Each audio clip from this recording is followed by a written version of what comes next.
საფრანგეთის პრეზიდენტი ემანუელ მაკრონი ევროპისთვის საერთო ვალის შესაძლებლობებისა და ევრობონდების შექმნის მოწოდებით გამოდის.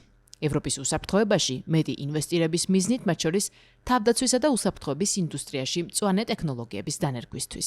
ემანუელ მაკრონი აფრთხილებს კონტინენტს, რომ საერთო სასესხო შესაძლებლობების გარეშე ბლოკი ამერიკისა და ჩინეთის წინაშე დიდ რისკზე მიდის.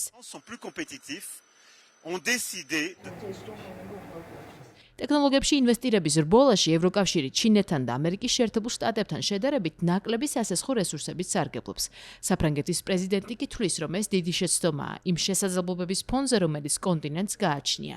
საფრანგეთის ლიდერის გამოთვლებით ევროკავშირს წლიურად 1,2 ტრილიონი ევრო ესაჭიროება კერძო თუ საჯარო სექტორში ინვესტირებისთვის, მწვანე და ციფრული ტექნოლოგიების დასანერგად. ევროკავშირმა ერთობლივი ვალის შესაძლებლობა 2020 წელს გამოიყენა, რათა COVID-19 პანდემიის შემდეგ ევროპული ეკონომიკა გაეჯანსაღებინა. პარიზი არ აკლებს მცდელობას ასეთი ინსტრუმენტი მუდმივ მექანიზმად აქციოს, მიუხედავად გერმანიისა და ჩრდილოეთ ევროპის ქვეყნების ხისტი წინააღმდეგობისა.